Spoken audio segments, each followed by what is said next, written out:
Morning, my name is Joe Bauman. I'm the president of the Birmingham Bloomfield Chamber. On behalf of our staff and our board of directors, welcome to our first forecast series event of 2023, being our economic forecast. We're so excited to have everyone. We've got a great full room, and what a wonderful way to kick off a Thursday. So thank you all for coming so much.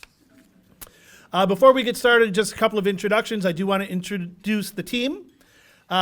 We have a staff of 4. If you're not very familiar with the chamber, we have about 625 members. So we split up and we take care of about 150 each of you. So our motto is we're small, but we're mighty. So with that, I want to introduce our events manager, Kelly Bennett. Kelly arranged this wonderful event this morning. Our operations manager, Cheryl Gerald. Cheryl made sure everybody got registered. I think Cheryl's back there. Good morning. And Rachel DeVries, who is our membership engagement manager. And Rachel has the responsibility of making sure that all 625 of our members stay happy. So good luck with that, Rachel.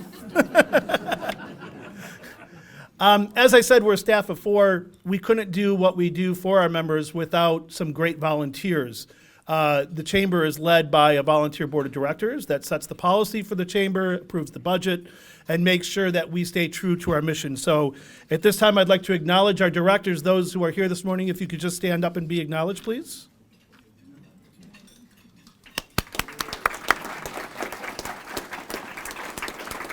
And then I also want to acknowledge our chamber ambassadors. Our ambassadors are our foot soldiers for the chamber. These are folks who give of their time and their talent and their energy to help host our events, to host our ribbon cuttings, to sign people in, to make sure everybody has what they need. They go out and do care calls for our new members and do their action plans. And really, they're the peer group for our members. So at this time, I'd like to acknowledge the efforts of our ambassadors and have you please stand and be acknowledged.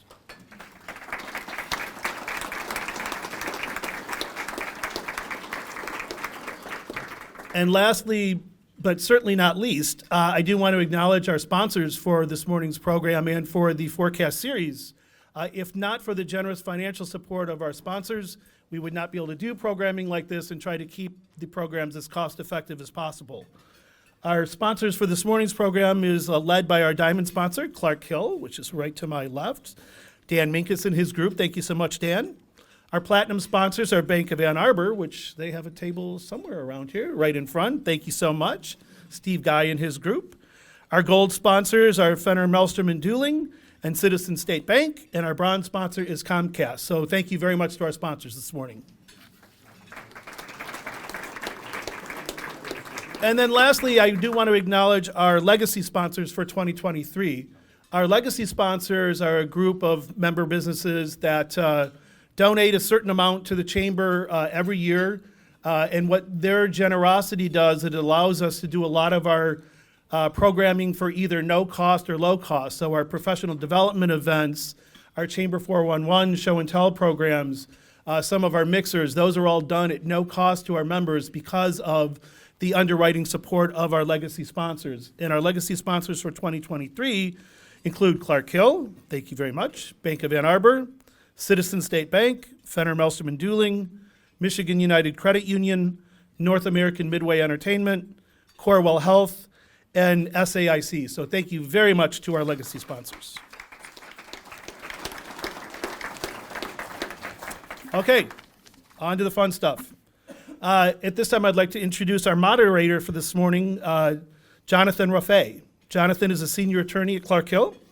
He's a commercial litigator and counsel to business in the consumer goods, apparel, textile, and fashion industries. Jonathan has vast experience representing large to small corporate clients with various commercial concerns such as contract disputes, corporate formation and partnerships, regulatory matters, labor and employment issues, and the creation, acquisition, and protection of clients' intellectual property portfolios. Jonathan has significant trial experience in various state courts, federal courts, and alternative dispute resolution forums across the United States.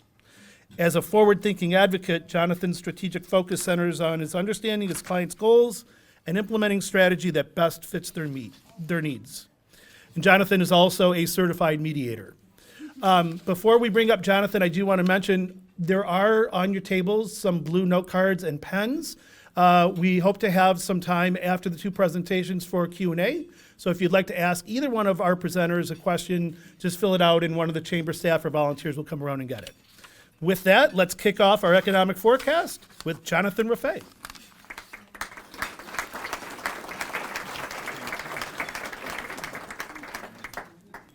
Good morning, everyone, and welcome to the 2023 Economic Forecast Breakfast.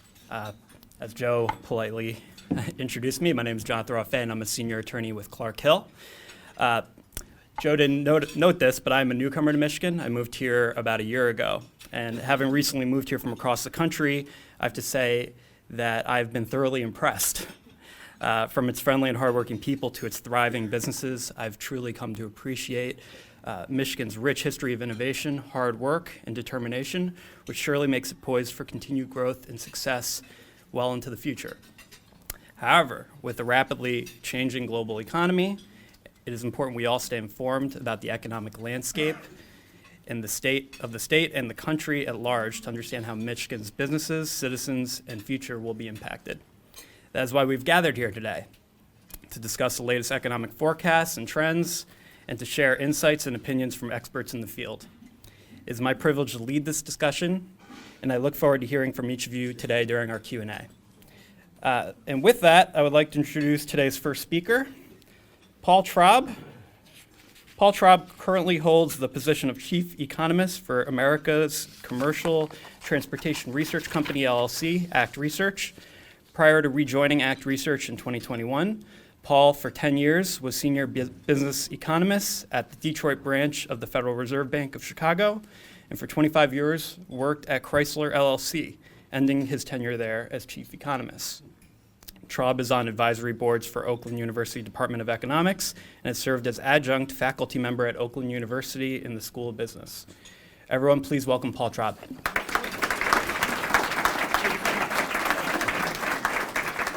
Wow. I haven't looked like that in years. You look better now. Yes. Thank you. I'll give you that money a little later. Well, I want to thank everybody for allowing me to speak here again. I don't know how many times I've done this, but it's been a few, and I always enjoy coming because I don't eat this well at home. So anyhow, I'm going to move pretty quickly through some slides. I have 15 minutes, but I'll probably take a few more, but I'll try to move quickly. The big concept now is we're going to talk about, and the question is, will there be a recession? Is there not going to be a recession? We can talk about that in Q&A, but what I want to do is lay out the landscape of where the economy is, talk about C plus I plus G, if everybody understands what that is, and then go into a little depth on how I see the data going. The economy's been doing really well the last couple quarters. We had 2 quarters to start the year that fell, average about between the two about little over 1% in decline. A lot of that was the supply chain difficulties, lack of getting things like automobiles into dealerships, those types of things. But that's been remedied. The last 2 quarters have been pretty strong. We had a 3.2 in the third quarter of 2002 and 2.9% growth. So the year ended up growing 2.1%. Long run trend for the U.S. economy, most economists see is about 1.8, 1.9%. So actually a little bit above trend growth. When you break it down into its pieces, C plus I plus G, you look at what contributed. This is the first time in quite a while that we've seen every sector of the economy contribute. Personal consumption, private domestic investment, government, and net exports all contributed, and we'll cover a little bit of that. When you look at the personal consumption, it was positive across the board, but you're starting to see durable goods start to slow down. And part of that I'll explain in a minute, but you can see that services are bouncing back, and so that's to be expected as people got away from going out, doing those kinds of things, and everybody wants to do that now, and so it's coming back strongly. On the private gross domestic investment, residential investment's fallen, and it's fallen for a number of quarters in a row, as you can see. If the economy isn't in a recession, the housing industry is. It's definitely struggling right now, and we'll see that in a minute. We'll talk about that in a little bit more detail. This is what I was talking about, goods consumption. If you take all durable and non-durable goods, that dotted line is kind of the long-run trend. I took the trend from 2010 through 2019, pre-pandemic, and then we looked at what happened as we went into the recession. It's interesting to note that almost a direct transfer from services went into goods. So people couldn't go out to eat, so they bought a TV, right? They bought a new stove, right? They couldn't go to the show, they bought stuff. And a lot of goods were purchased in that time. That's that kind of bubble. And I always say, you only need so many rolls of toilet paper, you only need so many TVs, you only need so many cars, and after a while, you don't need them for a while. So I think what we're starting to see now, it's showing up at least in the durable goods side, although the auto sales were quite promising the last month. You got to burn some of that off. And so I am expecting to see that purchases of goods kind of taper back towards trend over the period of time, and people start to do more things with services, go out more, do those kinds of things. However, with services, a lot of those things you just can't make up. Right, I can't go out to dinner 3 times. I've already eaten. So I can't go to the show and see the same movie 5 times. So I don't see that going very much above the long-run trend. It'll probably run at trend now going forward. But there's no loss. When you look at it, you had 1.1 billion excess in purchases of or decline and in response excess in goods and 1.2 decline in services. So it's kind of a wash. So I took money out of one bucket and put it in another. When you look at government and exports, the government's fixing the damn roads, right? We're spending money. The infrastructure packages is showing up, and I think you're going to see government contribution, which it hasn't been steady for a long time, but I think you're going to see a number of quarters now of positive contribution to the overall economy from government. And net exports, we saw that jump up very positive and actually contribute. Where exports actually was negative, but overall, because when you look at the overall picture, you can see that imports fell more than exports. They both went down, but it's net, right? So if one falls more than the other, it's a positive contribution. In fact, you can look at what happened early in the year, and a lot of this was shortages, supply chain shortages. The trade deficit just exploded. It went from 1.2 something to 1.4 something, almost full $2 billion on an annualized basis. And that kind of worked itself out as we went through the end of the year. It was negative for the year over year overall, but it really picked up itself in the end. I want to talk about just briefly, and I don't want to get into politics, but I want to say something about the federal debt. The federal debt is the largest. It's almost 120% of GDP. But it's not the debt. It's paying that debt. It's servicing the debt. It's what am I paying in interest? And interest payments are over close to $800 billion a month.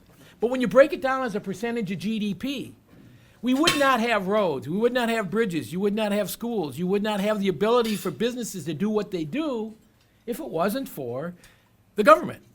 You wouldn't have defense. You wouldn't be able to shoot down Chinese balloons, right? So the government does provide some good services. So when you look at the percent of GDP that interest rates payments are, it's 2.9%. Now's the time to do the infrastructure. Interest rates were low. We should have been doing this 10 years ago. When interest rates are low, do you borrow money when interest rates are high? No, but you borrow when it's low. One of the reasons why everything's slowing down in the durable goods, interest rates are high. Well, the housing market's in a recession. Why? Interest rates are high. Now's the time to do it. So when you look at overall households, on average, they have about 9.4% of their income. So I take the median income and interest payments. So the average household is 3 times what the government is. So I think we have to kind of start to think about it, not just what is the amount, but what are you getting for that money, and is it now the time to do it? And I would say yes. So when you look at the consumer, I break it down into this heat chart. You can kind of see what's going on. You can see that disposable income keeps falling negative on a year-over-year basis. We've got personal interest payments starting to rise, so I've got that on yellow. CPI, of course, is on red, because inflation's high, but we'll talk about it. So the overall composite for the ability side is on red, but when you look at the willingness side, I have it on yellow. because the employment is going gangbusters, and that has a big deal to what people think. So when you look at inflation, income, you see real disposable income has been falling on a year-over-year basis. But when you look at it on an annualized month-over-month basis, it's actually positive. And you look at outlays; they've been falling off, but they're positive on a year-over-year basis. So things are slowing down on the consumption side, but income is actually improving, and it's going to continue to improve as the wage increases that were earned during the COVID time start to come back in real terms as inflation falls. You think of it in real terms. So we look at what's going on the personal savings rate. All that money that was sent out for the stimulus, people put in the bank, right? We have savings above trend. We had savings of over $2.5 trillion above trend. That number right now is sitting at about $1.3, $1.4 trillion. So think about across the board in the U.S., you got about an extra $1.2 trillion out there that people have above what they had before in savings. We've been burning it away, but we still have that 1.2, and the rate of burn is slower. So if nothing were to change and we continue to have disinflation, you'd burn it away. You would take you another year and a half to burn all that money away at its current burn rate. So I think when you come out of this, households might be a little better off than they were going into it. When you look at the consumer price index, again, 6.4%, all items, month over month on an annualized basis was negative. You look at overall core inflation, it's a little bit positive, but month on an annualized basis, it's falling down. So inflation is coming into control, and I think the Fed's getting what they want by slowing down consumption. Now, this is why I say employment is so important. These are the unemployment rate's at 3.4%, the lowest it's been since 1953. We've only seen it this low. I was 2, right? So I don't know that I saw it. My dad would wake me up and say, "Son, the unemployment rate." He might have, but I don't know. But the point is, notice how sentiment follows it claims, because this comes out every week, and it goes into the press, right? Employment claims are up. We're going to go into a recession. I just wish they would shut up for a minute, right? We hear about it every 10 minutes, every 15 minutes, but you can see how well they follow one another. When the news comes out it's bad, people get more depressed. When the news comes out it's good, people get more optimistic. And it's getting better and better, and I think it's going to help with overall consumer sentiment. On the business side, I have a heat map. You can see that we got yellow for business conditions. Corporate profits are still strong, although they're weakening this quarter, but they were very strong. Credit to debt, debt to net worth is strong.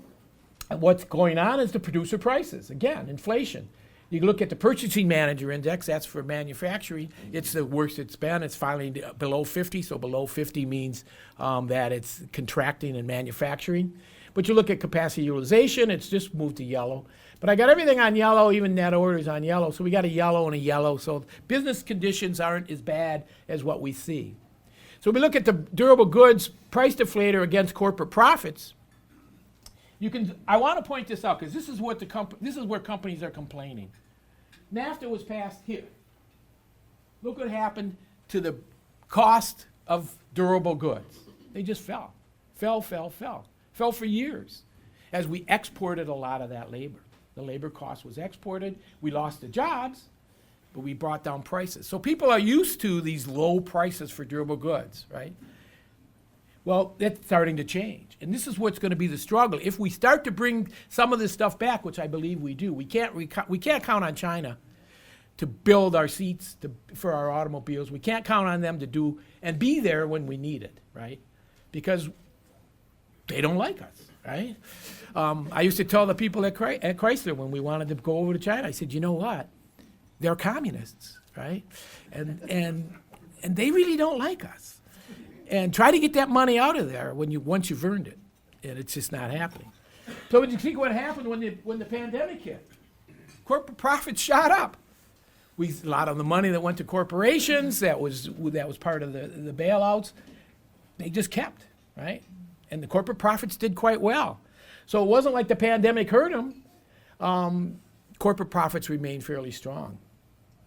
We look at overall bonds. Now they're starting to come, the rate on bonds are coming down, so that's turning over, so bond prices will start to rise. So if you got out of the stock market, got into bonds, good for you. You're going to start to see some benefit from that. But you look at finished goods, you look at the overall, and this is month over month, percent change, you can see that it's falling. So when they say inflation is 6%, you got to look at it in the near term. Where are we right now? It's coming down. So things are getting better. So the Fed is getting what they want. This is the PMI, and you can see that it's negative. Anything below 50 except for prices. Prices are decreasing, but at a slower pace, but you would expect that because you're getting close to where you should be in overall inflation, so it's going to slow down the pace of decreasing. We look at manufacturing new orders. You can see that it flattened out on top, but you adjust it for inflation, it's starting to rise again. Once you start to take that, the nominal, and adjust for inflation, you're getting positive. So businesses are actually a little better off than what they're claiming to be. We look at a housing industry. This is what I was saying. You have a dropping in starts. You're seeing a drop in permits. Construction, number of houses under construction is the most it's ever been. I don't know whether they're waiting to finish because they don't know if they're going to sell them, so they're leaving them out there, but the lowest it's ever been. But you can see the mortgage rates are starting to fall.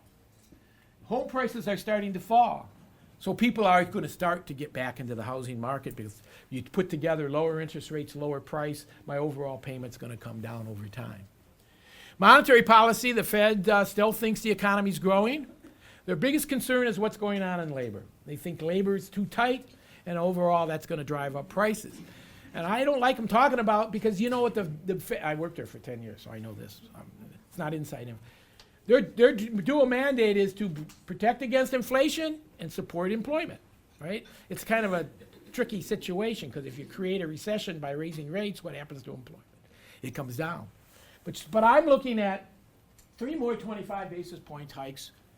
So we'll probably get maybe 2, but probably get 50 to 75 more basis points between now and when they stop the tightening, and then they'll start loosening up in 2024. And this is why they think the labor market's tight. Look at overall availability, unemployed people, 5.7, jobs, openings, 9.9.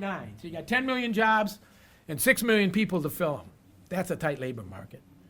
But when you look at hourly wages now, the change in hourly wages are starting to come down as people are starting to go back to work, things are happening. So bottom line is, I think things are getting better. The economy's starting to improve. Will there be a recession?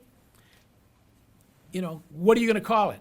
It's going to be very difficult. There was only one other time that, when I look at the yield curve, which I showed you earlier, which is inverted, there was only one other time, and that was back in the 1960s, 66, I think, when there was a version of the yield curve and there wasn't an recession called, and at that point in time, the unemployment rate was 3.7%. We're sitting at 3.4%. So I'm finding it real hard for the MBER, who actually calls recessions, to say we're in a recession when you got an unemployment rate of 3.4%. So I think the probability now, and you're going to keep hearing the R word, the R word, the R word, but I think the probability of a soft landing is probably higher now than it was 6 months ago. And hopefully, if we keep down this track, it'll be higher than it is today in another 6 months. So thank you so much.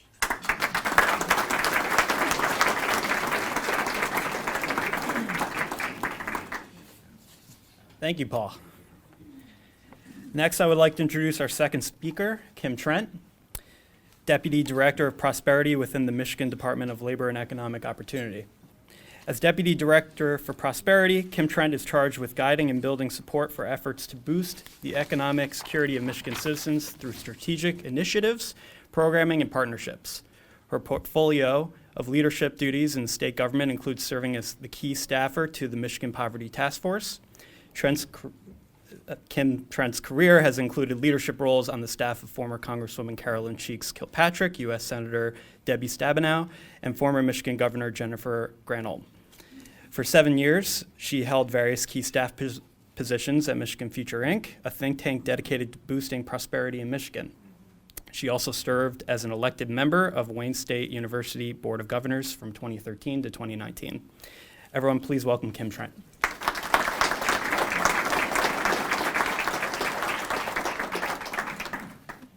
Thank you and good morning. It's so great for me to be able to be with you today. I'm sorry that Susan Corbin, who is the director of our Department of Labor and Economic Opportunity, was not able to be here, but she asked me to extend her good wishes to you. We are one day out from the governor's announcement of her budget priorities, and I'm going to talk a little bit about those priorities as they relate to the Department of Labor and Economic Opportunity. And it's a relatively new department, so I'm going to introduce you to that department a little bit, and because it really, a lot of you work with them every day, work with our department every day, but you might not know it. So I want to give you an overview of who we are and what we're hoping to do in the next fiscal year. So the Department of Labor and Economic Opportunity has been working hard to expand economic opportunities for all Michiganders. The budget that was passed in 2023, coupled with the latest budget recommendations for fiscal year 2024, will be continuing our effort to make transformational investments in attracting economic projects, development projects, investing in talent, increasing access to education, which is in my wheelhouse, supporting Michigan workers, and finally, increasing the economic opportunities for all Michiganders. And, we're trying to focus on innovation. LEO is as I mentioned, a new department. It only came together in 2019. It was created under Jeff Donofrio, who was our first department director. And I want to tell you a little bit about it because it has a lot of departments, divisions in LEO. We have 20 agencies, as a matter of fact, with a common mission of being a cohesive department focused on making Michigan a better place to live, work, and play, and do business, of course. In doing so, we've been committed to ensuring our efforts to promote economic opportunity and prosperity in Michigan are coordinated, evidence-based, equitable, and customer focused. So as you can see, lots of divisions there, including MEDC, MISHDA, the Land Bank, the Unemployment Insurance Agency. We have the Office of Global Michigan, which is in my wheelhouse, MIOSHA, which I know a lot of you deal with, employment relations, wage and hour, workers' comp, services for the blind. Employment and training is really obviously one of our major divisions that I think many of you work with, because we recognize that with all of I was happy to hear Paul's presentation, and that we are not in the dire straits that we were all worried about a couple of years ago. However, we recognize that one of the greatest obstacles that we face in our state is our need to really increase the amount of talent that we have, making sure that our people are properly educated, that they have the tools that they need to have good jobs. Our goal is good jobs, not just jobs, but good jobs. We want people to be able to pay their bills comfortably.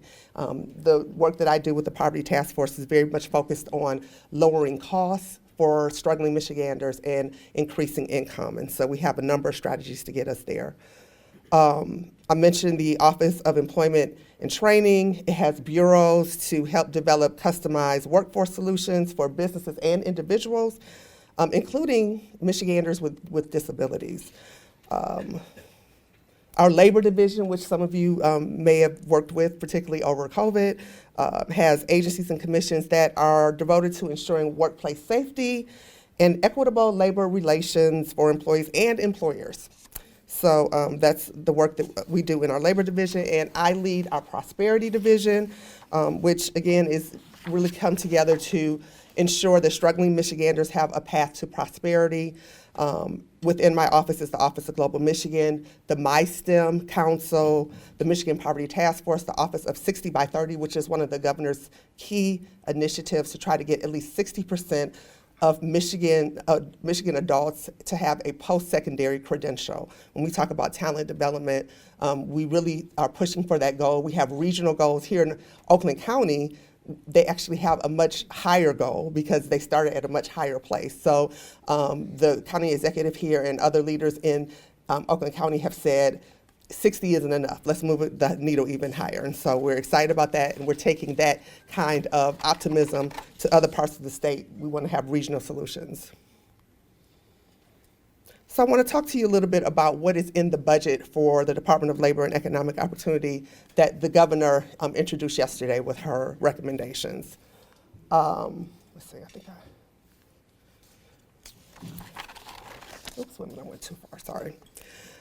If we want to continue to grow our economy and compete for good paying jobs, we have to make sure that Michigan is a state that's welcoming for all. So that's something that we're focusing on. And then we want to be strategic in our economic development projects. So we are introducing a number of grants that the governor is pushing for that would support the growth, development, diversification, and resiliency of regional economies, really recognizing that regions have unique challenges, they have unique cultures, but we want to use state solutions to make sure that we get to solutions that are good for every region in the state.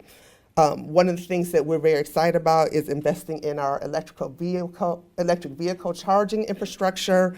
We believe that that is the future of a huge portion of our economy here in the state of Michigan, and we want to kind of spur that development with grants that will help both automakers and other kind of to help to develop that ecosystem so that we have growth in that sector. We also recognize that you can't have a strong economy if you don't have a place where people want to live. So we really are investing in placemaking, making sure that we are rehabilitating vacant and underutilized structures, developing place-based infrastructure so we have places that are attractive to workers, places that are attractive to talented Michiganders. We want to, one of the things that we see as a strength for our state, and I know you have seen the Pure Michigan ads over the years. We have a beautiful state with wonderful opportunities to enjoy outdoor recreation. So we want to invest in that $10 million to invest in trying to spur more development in the outdoor recreation space. And then obviously mobility. We really believe that there is some growth in the mobility space, particularly as it relates to the defense industry. So $2 million to create the arsenal of innovation. We know we were once the arsenal of democracy. We want to make sure that we're using all the mobility talent that we have in this region to figure out how we can use that in the defense space. Again, talent, that's something that's really important to the Department of Labor and Economic Opportunity. We want to work with businesses. If you have a company and we talked about, we have this tight labor market, we need to have people who are trained for the jobs that exist today. So there's $35 million in federal funds that we want to leverage to try to support small manufacturers and address their workforce needs. So again, we want to also use training grants for employers to help their employees get industry recognized certificates and credentials. Again, 60 by 30, trying to get 60% of our workers to have those credentials, to have bachelor's or associate degrees, but to make sure that they really are trained for the jobs of the 21st century. So we are also looking to invest in talent retention. It's not enough for us to train our workers. We want to create a state and a business climate where people don't just want to come to Michigan to work, but they want to stay and continue to grow within the jobs that they are brought here to do or that they're trained as people here on the ground already. So we also are investing about $5.7 million, again, funded by state dollars to create an exchange system for employers and job seekers. So making sure that those connections are being made.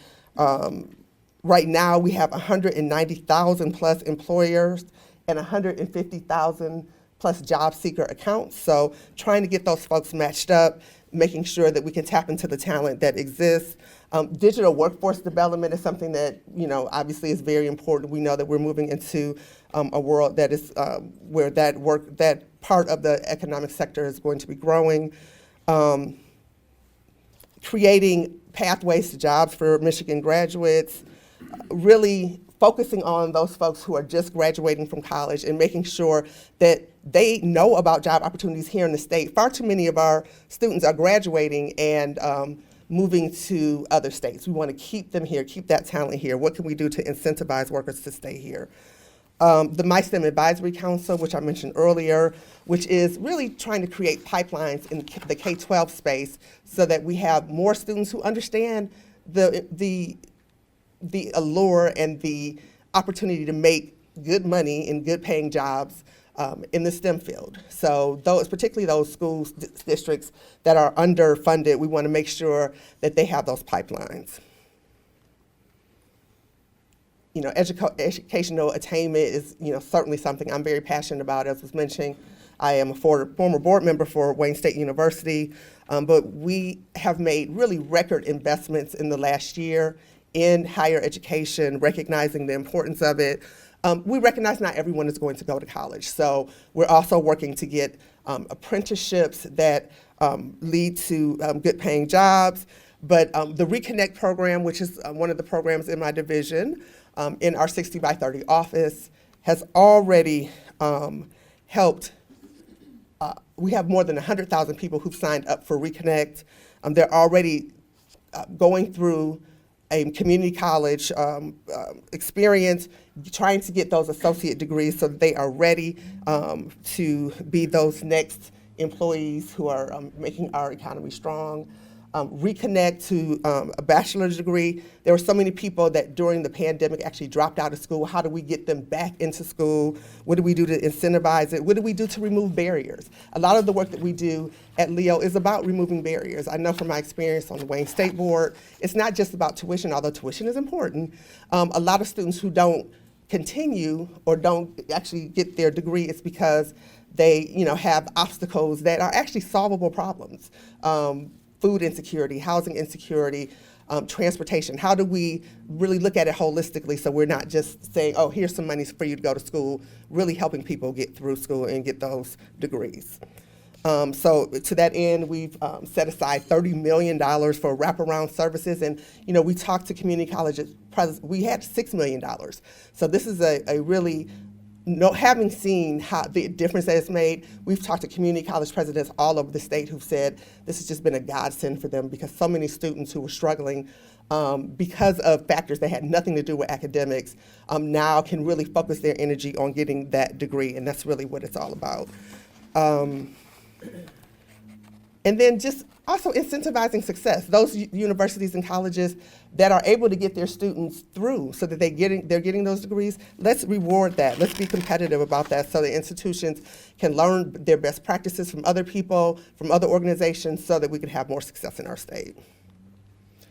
We also believe in supporting Michigan workers. Again, I mentioned before that we have our labor division, which has wage and hour, and MIOSHA and other departments. And I know that those departments aren't always as popular when we're speaking to chambers, but we really want to be partners with business. This is not about being punitive. It's not about just being following regulations. It's about really trying to work together for the best interest of Michigan employees. So we are really putting money in. One of the things that we're really excited about in Leo is an effort that we're doing to work with businesses about mental health. So we have experienced trauma in the last 3 years. So how do we help businesses navigate their workers coming back to work after the trauma that we've experienced with COVID and being productive and having a safe and happy workplace? So that's one of the things that we're focusing on in our labor division. You know, I mentioned that I run the state's poverty task force. Economic opportunity really has to be available to struggling Michiganders, and so one of the things I'm particularly excited about is our Tri-Share program.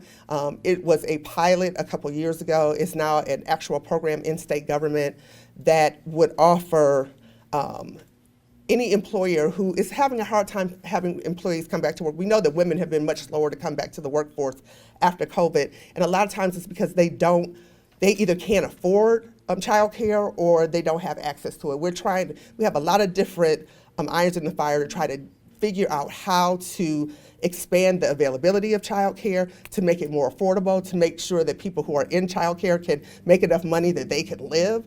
But one of the things that we also recognize is this is an economic development issue because people are not able to go, a lot of people have not chosen to go back to work because they can't afford childcare. So one of the solutions that we put forward with TriShare is we have a program where employers can sign up, and a third of childcare costs would be borne by the employer, a third by employees, and a third by the state of Michigan.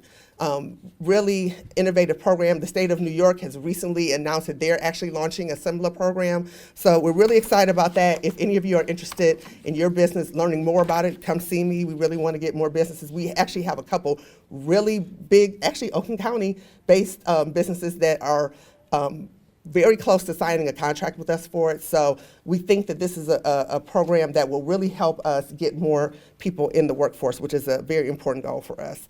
So I thank you for giving me the opportunity to share a little bit about what the governor's budget will bring to us as it relates to really helping both struggling Michiganders, the middle class, and helping your businesses to be successful by giving you tools, giving you talent, and giving you the support that you need in state government. So thank you.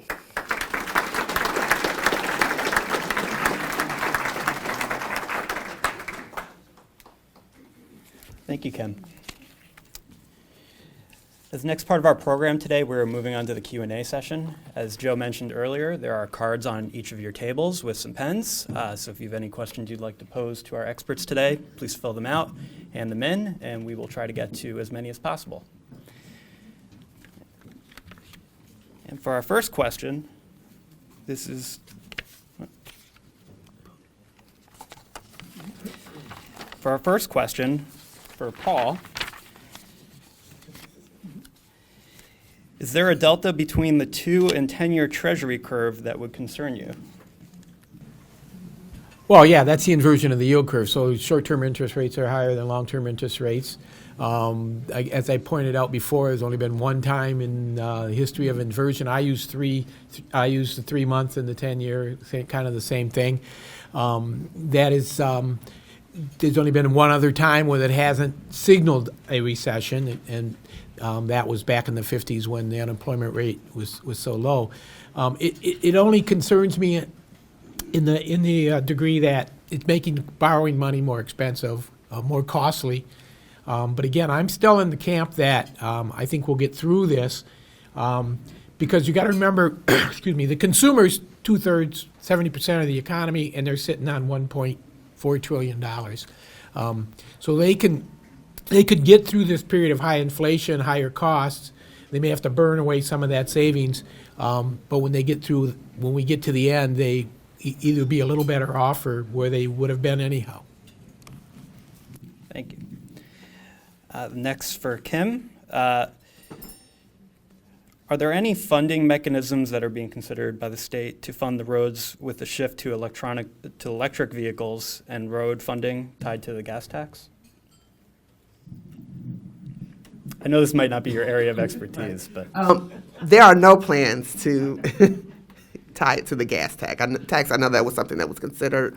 Certainly because of the investment that we had from the federal government, I don't know if you've been driving around, but you've seen those orange barrels all over the state. We're going to continue that. The governor's 2024 budget continues that pace.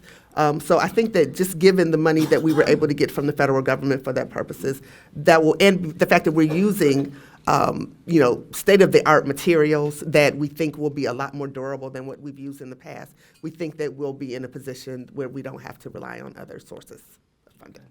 And still for you, Kim, how can we increase funding to higher education and reduce the debt saddling college graduates and retain graduates for our state long term? So we have a new college scholarship, well, not new, but it was introduced in the 2023 budget, a college scholarship program that will give about 4 out of 5 Michigan families will be able to qualify for it.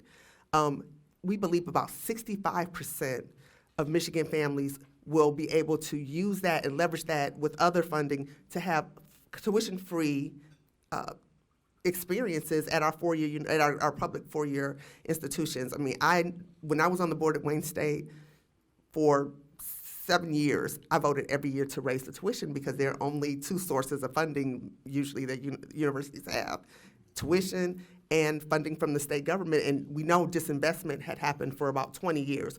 We're finally investing again in higher education because we recognize we are saddling I have a 14-year-old who will be going to college in 4 years. I don't want to necessarily use my nest egg to send him to college, but so we recognize we have to give people opportunities to have affordable education. We know how important education is in building our economy. There are a whole bunch of factors. When you look at the top 15 states for GDP, 12 of them are also in the top 15 for educational attainment. It's an important thing for our state, but we have to make it affordable for people. And so we are really excited about this college scholarship that, as I said, 80% of Michiganders will be able to get some relief so that college is not as expensive as it's been over the last 20 years or so. Thank you. Moving back to Paul, you had discussed briefly the housing market is in a recession as far as you're concerned. Could you expand a little further on that? And do you believe this is a widely held view, or is this what data do you believe supports that more than anything? Well, it's been residential investment, if you look at the GDP numbers I showed, has been declining for the last 8 quarters, so it's negative. Housing starts are falling. I don't know if it's a widely believed. I think most people recognize that the housing or what I call residential investment is doing poorly. Home prices are falling. Now, they were growing during the pandemic at rates that were unsustainable, so part of the falling prices is more of a correction. You can only be so high so long. You're coming back to, I'm a big believer in reversion to trend. So after a while, you got to kind of make up that bubble, bring it back. But I think that the demand for housing is out there. As you're starting to see the millennials, the younger people, they want to own homes. They want to do what their parents did. They want to follow in that suit. You got to remember the baby boomers are turning 70 like every 10 seconds, so you could just wait. And there goes another, right? They're going to be passing a lot of that wealth, onto their children too, and the homes and things of that nature.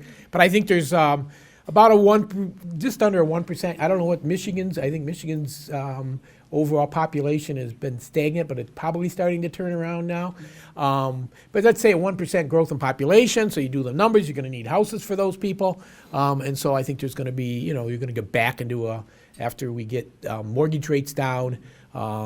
People start to. I find in my time, I find a 6% mortgage rate, and people going, "Oh my God, what am I going to do?" I find that ridiculous because when I bought a house in 1980, the mortgage rates were like 17%. It would be better to put it on a credit card, and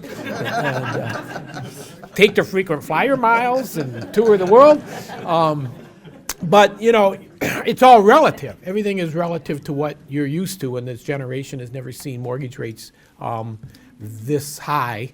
But I think it will correct itself as we move further into 2024.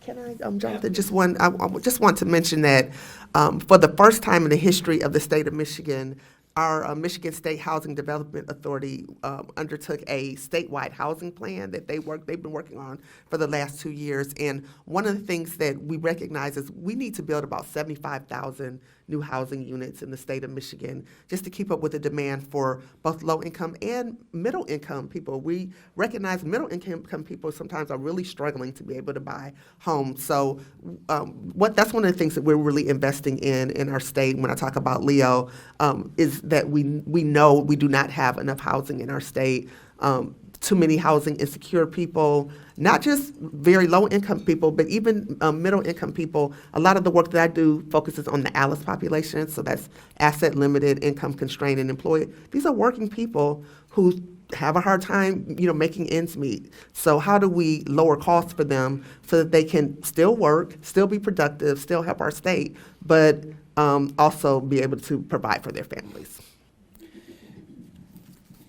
Kim, to continue with you, how's Michigan addressing the trade deficiency with respect to electricians, plumbers, and helping kids who might not necessarily want to go to college?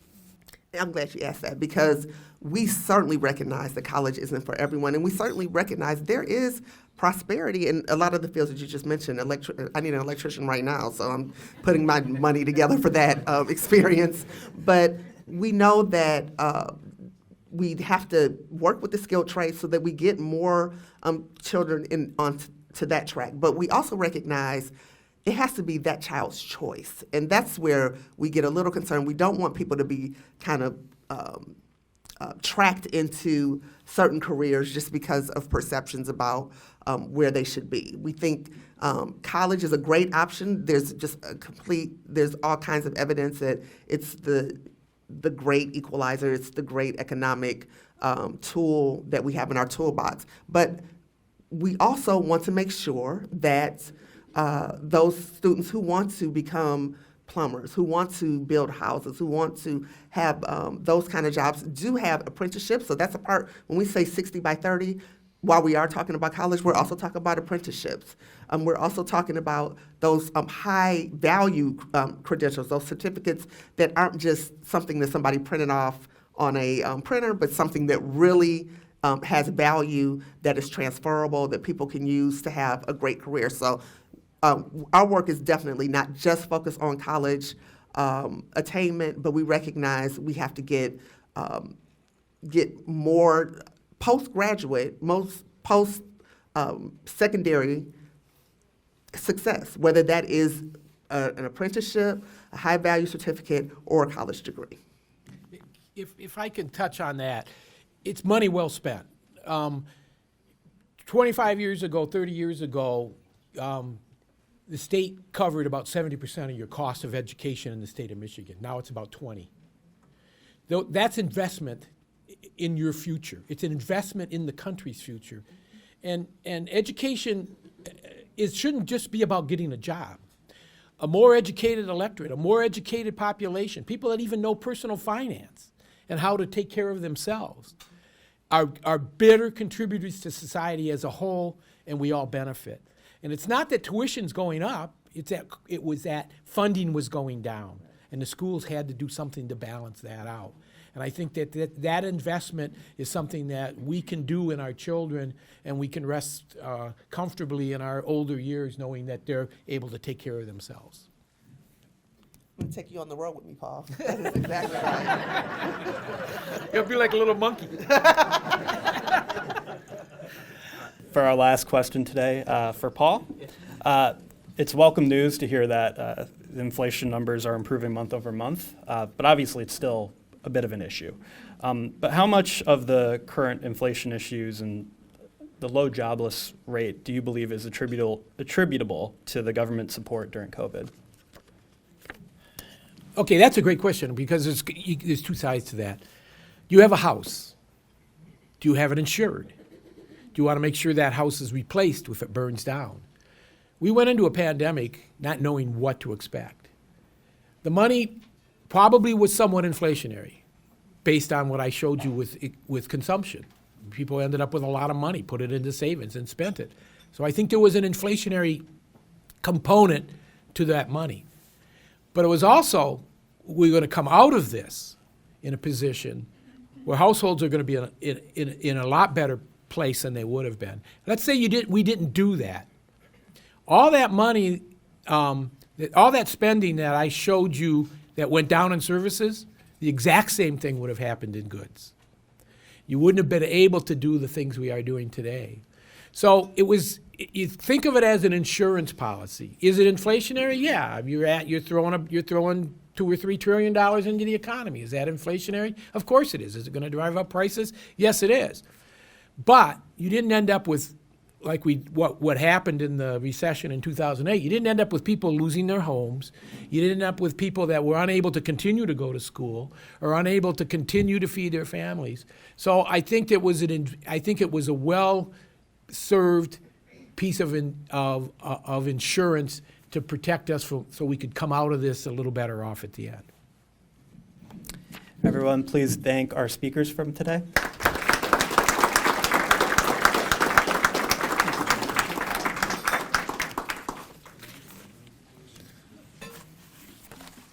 The chamber will expect a residual if you guys do go out on the road because we've created you. So well, that concludes our program. I have a couple of thanks. First of all, thanks to all of you for coming out in this rainy day. Hopefully all of you have got rain gear because it is pouring right now. So just want to let you know. I want to thank our speakers, Paul and Kim, our moderator, Jonathan. I want to thank Dave Scott, who's our photographer this morning. And I also want to thank Bloomfield Community Television that has recorded today's session, and we'll have a link to the program on our website later today. So if any of your colleagues weren't able to attend today but wanted to hear the information, we'll make it available to you as well. And I believe we'll also make Paul's slides available. Paul, is that? Sure. That's not like, Nothing secret. Okay. The ones about China. And I want to say, if you enjoyed this morning's program, please join us exactly 1 month from today, right back in this very room for our real estate forecast. So we've got a great lineup for that forecast as well. We have Dan Elsay, who's the president of Real Estate One's Michigan properties. And we also have Michael Cleel from the Farbman Group, who will talk about commercial real estate. So again, thank you all very much for coming. If you enjoyed today and you have colleagues in your areas of influence that you think would benefit from being a member of the chamber, please refer them to us. Thank you all very much for coming. Hopefully we'll see you next month, and stay dry out there.